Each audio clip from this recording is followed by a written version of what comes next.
जनसंवाद न्यूज, सत्य आणि विश्वासाची बातमी। उल्हासनगर कॅम्प नंबर 5 मधील दुर्गादेवी पाडा आणि बशीर चाळ मधील पाणी प्रश्नावरून काही दिवसापासून वादंग निर्माण झालाय। बशीर चाळला संतोषी माता कॉलनीच्या मुख्य प्रवेशद्वारापासून पाणी पुरवठा केला जावा अशी मागणी केली जाते, परंतु याला माजी नगरसेवक यांनी आक्षेप घेत काम बंद पाडले होते।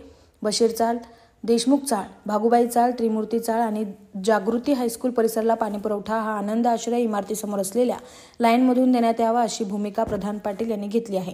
कारण येथील पाणी पुरवठा झाल्यास सर्वांना पाणी मिळेल असं अधिकाऱ्यांना सांगण्यात आले। आज पाणी पुरवठा अधिकारी बुडगे आणि त्यांच्या कर्मचाऱ्यांनी संपूर्ण परिसराची पाहणी दौरा करून वॉलमॅन यांना विश्वासात घेऊन कशा प्रकारे बशीर चाळ आणि उर्वरित भागाला पाणी पुरवठा होईल यावर तोडगा काढण्यात आलाय।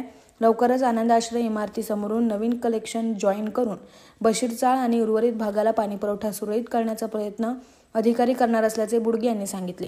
त्यामुळे बशीर चाळ आणि दुर्गादेवी पाडा पाणी प्रश्न वादंग तुर्तास सुटला असला तरी लवकरात लवकर बशीर चाळला पाणी पुरवठा केला जावा अशी मागणी नागरिक करत आहे।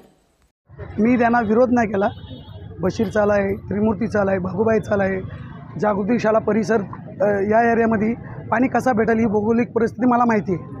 त्या अनुषंगाने मी त्यांना पूर्णपणे एरियामध्ये फिरवलं, कुठून पाणी कसा जाणार त्या अनुषंगाने ते अधिकारी माझ्याबरोबर पूर्ण चाली फिरले। सर्व जितक्या चाली होते तेवढे ते फिरले आणि त्यांच्या निर्देशात असं आलं का बाबा खरोखर इथं जॉईन नाही करता परत भागुबाई चाळ असो किंवा त्रिमूर्ती चाळ असो, देशमुख चाळ असो, जागृती परिसर आणि बशीर चाळ यांना पूर्णपणे पाणी भेटेल। त्यांना माहिती करून दिलं, ते समजले लोक का बाबा यांना खरोखर अशा पद्धतीने पाणी जाणार आहे। मी ही भौगोलिक परिस्थिती त्यांच्यासमोर मांडली।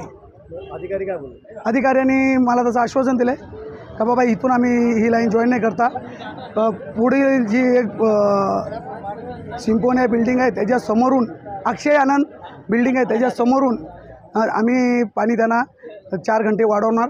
परत ते बशीर चाळीमध्ये पण आम्ही पाणी पुरवठा व्यवस्थित करून देणार आहे। म्हणजे आपला कुठला विरोध नाही आहे? मला कुठल्याही प्रकारचा विरोध नाही। प्रत्येक पब्लिकला पाणी भेटलं पाहिजे, भले ते भागुबाई चाळ असो, बशीर चाळ असो, दुर्गापाडा असो, यांना पाणी भेटला पाहिजे हीच माझी इच्छा आहे। जनसंवाद न्यूज, सत्य आणि विश्वासाची बातमी। आजच सबस्क्राइब करून बेल आयकॉनला क्लिक करा आणि पहा ताज्या घडामोडींचा अचूक अंदाज आपल्या मोबाईलवर।